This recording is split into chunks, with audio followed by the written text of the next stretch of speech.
عزیز طلباء و طالبات، آج ہمارے لیکچر کا موضوع ہے اردو میں خود نوشت نگاری۔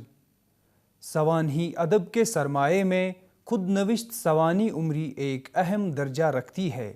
خود نوشت سوانح حیات سے مراد کسی شخص کے اپنی زندگی سے متعلق خود لکھے ہوئے حالات ہوتے ہیں۔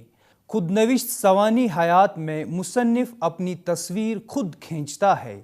بشری تقاضے کے تحت اس کا غیر ارادی مطمع نظر یہی ہوتا ہے کہ لوگ اس کو پہچانیں۔ خالصتاً لفظی اعتبار سے خود نوشت سوانح حیات میں اپنی کہانی خود لکھنے کی شرط ہے، جیسا کہ آکسفورڈ ڈکشنری میں خود نوشت کے ضمن میں درج ہے۔ The story of one's life written by himself۔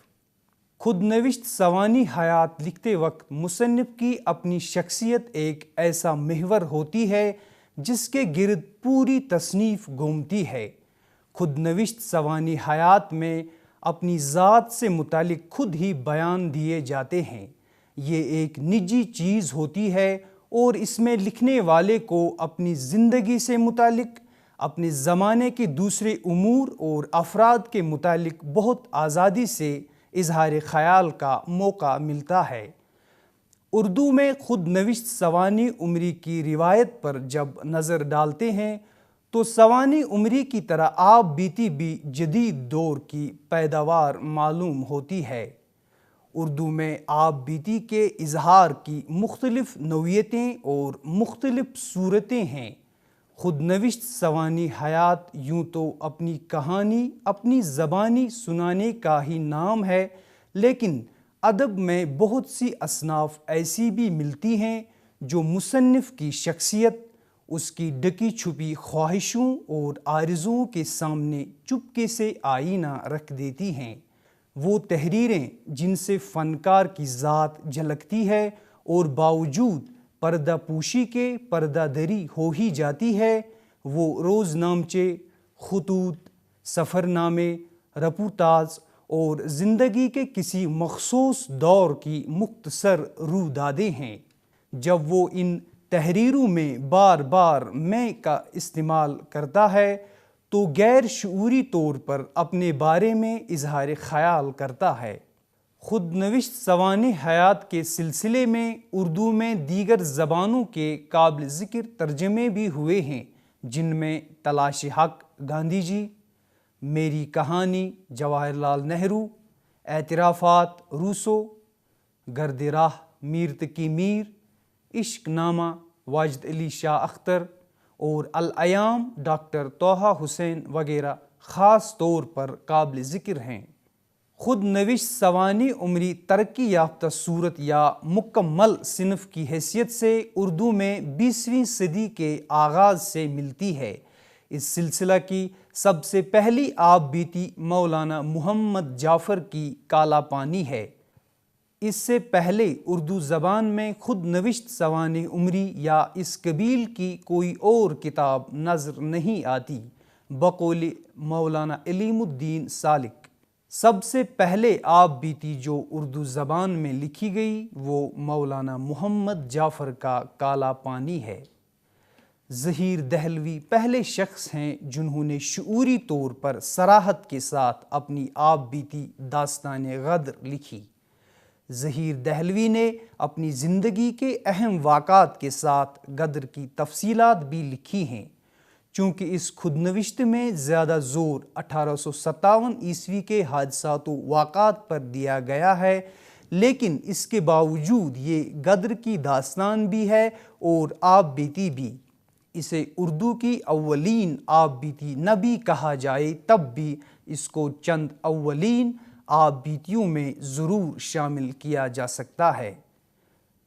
Zaheer Dehlavi کی یہ آپ بیتی کوئی مکمل اور مفصل آپ بیتی نہیں ہے، مگر آپ بیتی لکھنے کے لیے جس قلم اور جس دل و دماغ کی ضرورت ہوتی ہے وہ قدرت کی طرف سے ظہیر کو حاصل تھا۔ انہیں اس بات کا بخوبی علم تھا کہ اپنی کہانی کو دلکش اور خیال انگیز کس طرح بنایا جاتا ہے۔ داستان غدر میں ظہیر دہلوی نے فارسی آمیز زبان استعمال کی ہے، لیکن نفس مضمون کو سمجھنے میں کوئی دشواری نہیں آتی۔ خواجہ حسن نظامی نے 1919 عیسوی میں آپ بیتی کے نام سے اپنی خود نوشت سوانح عمری تحریر کی ہے۔ اس سے قبل اردو کے کسی جانے پہچانے ادیب نے اپنے حالات زندگی قلم بند نہیں کیے تھے، اور خواجہ حسن نظامی کے سامنے کوئی مثال ایسی نہ تھی جس کی وہ تقلید کرتے۔ انگریزی سے وہ واقف نہ تھے، عربی اور فارسی سے واقفیت تھی، لیکن اس بات کا کہیں ذکر نہیں ملتا ہے کہ کوئی تحریر اس آپ بیتی کا محرک بنی ہو۔ خواجہ حسن نظامی اصلاً صوفی منش تھے، اور چونکہ خانقاہی نظام سے ان کا لگاؤ تھا، اس لیے یہ کتاب انہوں نے خاص طور پر اپنی عقیدت مندوں اور مریدوں کی رہنمائی کے لیے قلم بند کی ہے۔ اس میں جا بجا مریدوں سے خطاب کے باعث ناصحانہ اور مبلغانہ رنگ پیدا ہو گیا ہے، جو آپ بیتی کی عام دلچسپی میں رکاوٹ بنتا ہے۔ خواجہ صاحب کی پیدائش ایک غریب گھرانے میں ہوئی، لیکن انہوں نے جو مرتبہ حاصل کیا وہ صرف اپنی جد و جہد سے کیا۔ اس دوران انہوں نے جن مصائب کو برداشت کیا، ان کی تفصیل اس خود نوشت میں ملتی ہے۔ غرض خواجہ صاحب نے چند واقعات کے سہارے اپنی حیات کا خاکہ مرتب کرنے کی جو کوشش کی ہے وہ قابل ستائش ہے۔ اسی زمانے میں فضل الدین احمد نے مولانا ابوالکلام آزاد کے رشحات قلم کو یکجا کر کے 1919 عیسوی میں تذکرہ کے عنوان سے شائع کیا، جو برائے نام آپ بیتی ہے۔ مولانا آزاد نے یہ تذکرہ قلم برداشتہ تقریباً 5 ماہ کی مدت میں مکمل کیا ہے۔ اپنی یادداشت کے سہارے روزانہ چند اجزاء لکھتے گئے ہیں، جس کی وجہ سے اس میں سوانحی تسلسل مفقود ہے۔ تذکرہ کا زیادہ تر حصہ خاندانی، سیاسی، معاشرتی اور مذہبی مسائل و حالات پر مبنی ہے۔ آخر میں چند صفحات خود سوانح عمری کے انداز پر لکھے گئے ہیں، لیکن ان سے آپ بیتی کا مقصد پورا نہیں ہوتا۔ جا بجا شرعی مسائل، مذہبی و سیاسی حالات کی تفصیلات سے مولانا کے زور بیاں، قدرت اور جوش کے علاوہ ان کی علمیت کا اندازہ تو ہوتا ہے، لیکن اس سے ان کے عادات و اطوار یا سیرت کا اندازہ ہونا مشکل ہے۔ سر سید رضا علی کا اعمال نامہ اردو زبان کی پہلی مستقل اور قابل ذکر آپ بیتی ہے۔ سید رضا علی نے اس آپ بیتی پر بڑی محنت اور بڑا زور صرف کیا ہے۔ انہوں نے اپنی آپ بیتی کے سلسلے میں مغربی معیار سوانح نگاری سے بھی استفادہ کیا ہے۔ مغربی طریقے سوانح نگاری انہیں اس حد تک مرغوب ہے کہ اس طرز پر انہوں نے اپنی آپ بیتی کے ساتھ ساتھ اپنے زمانہ کی سیاست، معاشرت، ملکی حالات، تعلیم، مذہب اور ہندی نژاد تہذیب و تمدن اور علی گڑھ کی سرگرمیوں کا ذکر اس انداز میں کیا ہے کہ یہ کتاب آپ بیتی سے زیادہ جگ بیتی نظر آتی ہے۔ بقول مولوی عبدالحق، اگرچہ انہوں نے یہ کتاب اپنی زندگی کے حالات پر لکھی ہے، لیکن اپنے حالات سے زیادہ اس میں قومی حیات کا نقشہ نظر آتا ہے۔ حکیم احمد شجاع کی خود نوشت سوانح حیات خوں بہا ان کی 50 سالہ زندگی کا مرقع ہے، جس میں انہوں نے تقریباً آدھے سے زیادہ صفحات پر نظم و نثر کے متعلق خیالات قلم بند کیے ہیں۔ کسی قسم کا دعویٰ کیے بغیر سیدھے سادے انداز میں عزیزوں، احباب اور بزرگوں کے ان درخشاں کارناموں کا ذکر کیا ہے جو ہندوستان کی قومی سیاسی تاریخ میں نمایاں حیثیت رکھتے ہیں۔ علی گڑھ کا ذکر اس محبت سے کرتے ہیں کہ وہاں کے ایک ایک متنفس، ایک ایک ذرے سے ان کی انسیت کا اظہار ہوتا ہے۔ بچھڑے ہوئے ساتھیوں کی یاد اور ان کی جدائی کا شدید احساس ان کی تحریر کے تأثر کو دوبالا کر دیتا ہے۔ شوکت تھانوی بنیادی طور پر مزاح نگار ہیں۔ وہ بعض اوقات چند مختصر مزاحیہ جملوں میں شخصیت کا بڑا اچھا نقش پیش کر دیتے ہیں۔ اپنی آپ بیتی ماں بدولت بھی اسی انداز میں لکھی ہے۔ پیدائش کے واقعہ کو مزاحیہ انداز میں بیان کرنے کے باوجود ان کے وطن، خاندان اور ماحول کا پورا اندازہ ہو جاتا ہے۔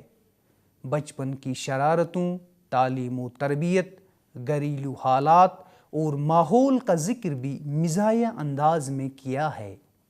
اس آپ بیتی میں شوکت تھانوی کے بچپن سے لے کر صحافتی دور تک کے نشیب و فراز اور سرگرمیوں کا اندازہ ہو جاتا ہے۔ مولانا حسین احمد مدنی کی خود نوشت سوانح حیات نقش حیات صرف مولانا کی سوانح حیات ہی نہیں ہے، بلکہ ہندوستان میں انگریزوں کی آمد سے لے کر ان کے اقتدار کے خاتمے تک نمایاں واقعات کا مجموعہ ہے۔ اس تصنیف میں برطانوی حکومت کی تباہ کن ڈپلومیسی اور سیاسی مکر و فریب کا تفصیلی جائزہ لیا گیا ہے۔ مصنف نے اس آپ بیتی کی بنیاد اخلاق آموزی، اصلاح قوم، سیاسی واقعات کی تفصیل اور خارجی حالات کی وضاحت پر رکھی ہے۔ بقول ڈاکٹر سعید عبداللہ، مولانا حسین احمد مدنی نے کوئی بڑا دعویٰ نہیں کیا۔ محاسبہ نفس کے فرض سے پوری طرح باخبر رہنے کے باوجود اپنی سوانح عمری کی تدوین اخلاق آموزی اور واقعات سیاست کی خارجی تفصیل کے مقصد سے مرتب کی ہے۔ دیوان سنگھ مفتون کی ناقابل فراموش در حقیقت ناقابل فراموش آپ بیتی ہے۔ ناقابل فراموش کے واقعات پہلے قسط وار اخبار ریاست میں شائع ہوتے رہے، اس کے بعد یہ کتابی صورت میں شائع ہوئے۔ ان کی زندگی بڑے ہنگاموں کا شکار رہی ہے اور وہ بڑے حادثات سے دوچار ہوئی، اس لیے تمام ایسے واقعات ذاتی تجربات اور مشاہدات کو یکجا کر دیا ہے جس میں ان کی زندگی کی جھلکیاں نظر آتی ہیں۔ ناقابل فراموش کی جو بات سب سے زیادہ کھٹکتی ہے وہ مصنف کا واقعات سے نتائج اخذ کرنا ہے۔ پند و مواعظ کے اس انداز نے آپ بیتی کی دلکشی اور واقعات کے تسلسل کو مجروح کر دیا ہے، لیکن اس کے باوجود یہ مفتون صاحب کی شخصیت کے درخشاں پہلوؤں کی عکاسی کرتی ہے۔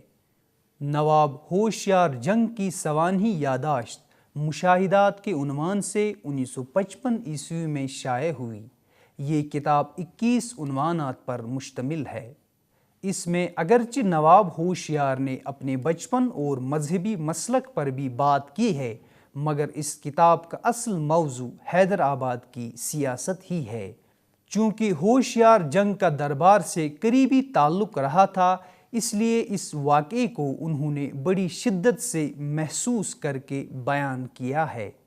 یہ کتاب حیدرآباد کی سیاسی زندگی میں درباری ریشہ دوانیوں اور عوامی زندگی کے حالات پر مشتمل ہے، لیکن اس کے باوجود یہ آپ بیتی اپنے اندر حقائق کے علاوہ زبان کی حلاوت اور مشاہدہ کی گہرائی سموئے ہوئے ہے۔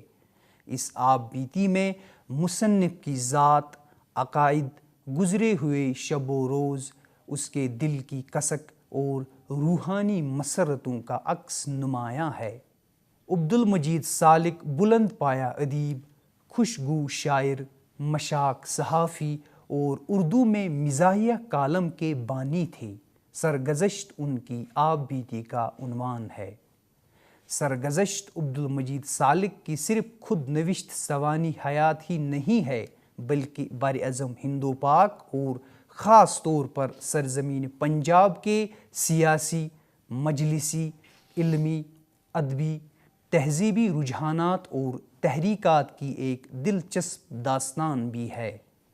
سرگزشت کے ابتدائی صفحات میں عبدالمجید سالک نے اپنے بچپن، اپنے دادا، والد، چچا اور دوسرے بزرگوں کا ذکر کیا ہے اور اس ماحول کا نقشہ کھینچا ہے جس میں ان کی ذہنی نشو و نما ہوئی تھی۔ آغا جانی کشمیری کی آپ بیتی سحر ہونے تک اردو میں ایک دلچسپ اور بے باک سوانح عمری کا نمونہ ہے۔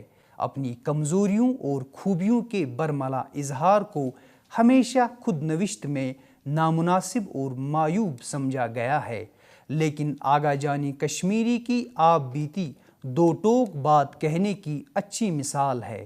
اپنے خاندانی حالات اور بچپن کے ایسے واقعات جن سے انہیں اپنے گنہگار ہونے کا احساس عمر بھر رہا ہے، بے جھجک بیان کر دیے ہیں۔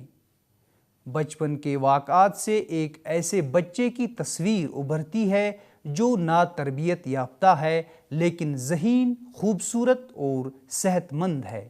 تمام عمر محبت کی تلاش میں بھٹکتا رہا لیکن محبت نہ کر سکا۔ یہ شخص زندگی کے میدان میں سینکڑوں تجربات اور حادثات سے دوچار ہوتا ہے اور سینکڑوں کردار اس کی زندگی میں آئے ہیں۔ مصنف بڑی دیانتداری سے ان واقعات کو ہمیں سناتا ہے۔ اس دور کی ایک اور قابل ذکر آپ بیتی یادوں کی دنیا ہے جو یوسف حسین خان نے تحریر کی ہے۔ یوسف حسین خان اردو دنیا کے جانے پہچانے نامور ادیب ہیں۔ وہ فن سوانح نگاری کے تقاضوں سے بخوبی واقف اور انہیں برتنا جانتے ہیں۔ مصنف نے اس خود نوشت میں اپنے قصبہ قائم گنج کی قصباتی زندگی کی تصویر کھینچی ہے، جس سے ہمیں قصبات کے معزز اور شریف گھرانوں کی معیار زندگی، معاشرت اور تہذیبی فضا کا اندازہ ہوتا ہے۔ مصنف نے ان اشخاص کا ذکر بھی ضروری سمجھا ہے جو اس تہذیب کے امین اور ان روایتوں کی علامت تھے۔ اردو میں اب تک جتنی بھی آپ بیتیاں منظر عام پر آ چکی ہیں، ان میں جوش ملیح آبادی کی آپ بیتی ہی ایسی ہے جو مختلف نفسیاتی گروہوں اور الجھنوں کی سب سے زیادہ آئینہ دار ہے۔ یادوں کی بارات کی شکل میں جو چیز سامنے آئی ہے وہ 6 برس کی عرق ریزی کا نتیجہ ہے۔ یادوں کی بارات 1972 عیسوی میں شائع ہوئی، جس میں جوش ملیح آبادی نے اپنی 75 برس کی زندگی کے واقعات کا احاطہ کیا ہے۔ مصنف نے اس خود نوشت سوانح عمری کو 5 حصوں میں تقسیم کیا ہے۔ پہلے حصہ میں بچپن سے لے کر موجودہ زندگی تک کے حالات کو بیان کیا ہے۔ دوسرے حصے میں آباء و اجداد کا تذکرہ ہے۔ تیسرا حصہ احباب سے متعلق ہے۔ چوتھے حصے میں اس دور کے چند قابل ذکر افراد کا تذکرہ ہے۔ 5ویں اور آخری باب میں اپنے 18 معشوقوں میں سے 8 کی روداد لکھی ہے۔ جوش نے اس خود نوشت میں اپنی زندگی کے 4 بنیادی میلانات کی طرف اشارہ کیا ہے، یعنی شعر گوئی، حسن پسندی، حصول علم اور انسان دوستی۔ مجموعی طور پر ان کی یہ خود نوشت انہی 4 عناصر کے ارد گرد گھومتی نظر آتی ہے۔ خواجہ غلام السیدین نے اپنی آپ بیتی مجھے کہنا ہے کچھ اپنی زبان میں کے نام سے تحریر کی ہے۔ اس آپ بیتی کے 2 حصے ہیں۔ ایک حصہ مجھے کہنا ہے کچھ اپنی زبان میں خواجہ غلام السیدین نے قلم بند کیا ہے، اور دوسرا ذکر جمیل جسے صالحہ عابد حسین نے لکھا ہے۔ اس آپ بیتی میں مصنف صرف 40 سالہ واقعات زندگی ہی مرتب کر پایا ہے۔ سوانح عمری پائے تکمیل تک پہنچنے سے پہلے ہی ان کی وفات ہو گئی۔ آخر صالحہ عابد حسین ان کی ہمشیرہ نے اس آپ بیتی کو مکمل کرنے کا بیڑا اٹھایا۔ اردو ادب کے معتبر اور مایہ ناز نقاد کلیم الدین احمد اپنی خود نوشت سوانح عمری اپنی تلاش میں جب اپنی ذات کی تلاش میں نکلتے ہیں تو ہمیں ان سے بہت سی توقعات وابستہ ہو جاتی ہیں، لیکن اپنی خود نوشت میں وہ اکثر اپنے موضوع سے دور جا نکلتے ہیں۔ یہ بے ربطی ان کی خود نوشت میں تقریباً ہر جگہ کار فرما ہے۔ کلیم الدین احمد نے اس خود نوشت سوانح عمری کے ابتدائی 3 ابواب میں اپنی شخصیت کا نفسیاتی تجزیہ کیا ہے۔ چوتھے باب میں تاریخ سے دلچسپی لی ہے، باب پنجم میں مذہب اور صوفیاء کرام کی غیر ضروری تفصیل دی ہے، چھٹے اور ساتویں باب میں وہابی تحریک سے اپنی دلچسپی کا مظاہرہ کیا ہے۔ اسی طرح آٹھویں باب میں شاعرانہ ذوق اور تنقیدی بصیرت کا اندازہ ہوتا ہے۔ مجموعی طور پر آپ بیتی کے وہی حصے دلچسپ ہیں جو مصنف کی اپنی ذات سے متعلق ہیں۔ ان کے ذاتی حالات صرف ابتدائی 3 ابواب پر مشتمل ہیں، لیکن بعد کے ابواب پر تنقید و تبصرہ غالب آ گیا ہے، جس کی وجہ سے قاری کی وہ دلچسپی آخر تک برقرار نہیں رہتی جو اس نے ابتدائی 3 ابواب میں لی تھی۔ شاعر مزدور احسان دانش نے اپنی خود نوشت جہان دانش کے نام سے تحریر کی ہے۔ احسان دانش نے یہ آپ بیتی اپنے بچپن سے شروع کی ہے اور ہم ان کے بچپن کے ساتھ ساتھ ان کے وطن کاندھلہ کی تہذیبی اقدار، معاشرتی روایتوں اور جغرافیائی خصوصیات سے بھی متعارف ہوتے ہیں۔ بچپن کی یادوں والا حصہ اس تصنیف کا سب سے دلگداز اور معصومیت سے لبریز حصہ ہے۔ اردو میں خود نوشت سوانح حیات لکھنے والوں نے اپنے خارجی حالات تو تفصیل سے بیان کیے ہیں، مگر اتنی ہمت کم ہی لوگوں کو نصیب ہوئی ہے کہ نہاں خانہ دل کے اس گوشے سے بھی پردہ اٹھا سکیں جہاں معشوق کے علاوہ کسی دوسرے کا گزر نہیں ہو سکتا ہے۔ جوش کی خود نوشت یادوں کی بارات کے معطوب ہونے کی سب سے بڑی وجہ ان کے 18 معاشقے ہی ٹھہرائے جاتے ہیں۔ احسان دانش بھی اپنے عشق کی داستان سناتے ہیں۔ اس معاملے میں وہ ہر واقعہ بیان کرتے ہیں، مگر کسی مقام پر کوئی جذبہ اظہار میں مانی نہیں ہوا ہے۔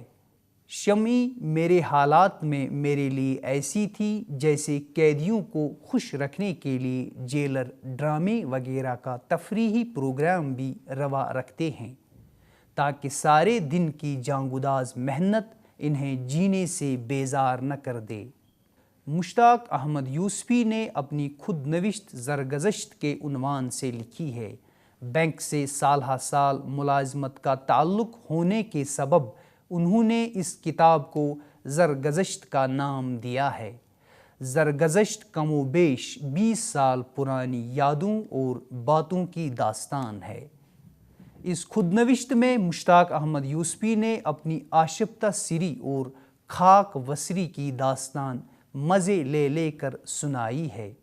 طنز و مزاح مشتاق احمد یوسفی کے قلم کا بنیادی جوہر ہے۔ اردو میں مزاحیہ آپ بیتیوں کی تعداد بہت ہی کم ہے۔ یوسفی کو مزاح کی معنویت کا پورا احساس ہے، اسی لیے اپنی زرگزشت میں انہوں نے اپنے مزاح سے خوب فائدہ اٹھایا ہے۔ یوسفی کی مسکراہٹوں کے پس منظر میں ان کی آنکھوں کے گوشوں کی نمی ان کے اندر چھپے ہوئے انسان دوست فنکار کو بے نقاب کر دیتی ہے۔ عبد الماجد دریا آبادی کی آپ بیتی بھی اردو خود نوشت میں ایک دلکش اضافہ ہے۔ مولانا عبد الماجد نے اپنی خود نوشت اس وقت تصنیف کی جب ان کی عمر 75 سال تھی۔ اس طرح انہوں نے تقریباً ساری زندگی کے جستہ واقعات کو اپنی آپ بیتی میں قلم بند کر دیا ہے۔ اس کے علاوہ دیگر اہم خود نوشت سوانح عمریوں میں آل احمد سرور کی خواب باقی ہیں، اختر الایمان کی اس آباد خرابے میں اور کلیم عاجز کی ابھی سن لو مجھ سے وغیرہ خاص طور پر قابل ذکر ہیں۔ خود نوشت نگاری کے اس مختصر جائزے سے اس بات کا اندازہ ہوتا ہے کہ خود نوشت اردو کے سوانحی ادب کا ایک روشن باب رہا ہے اور آئندہ بھی اس کی روایت برقرار رہے گی۔ عزیز طلباء و طالبات، مجھے امید ہے کہ اس لیکچر کے توسط سے آپ کی معلومات میں اضافہ ہوا ہوگا۔ مجھے اجازت دیجیے، آداب۔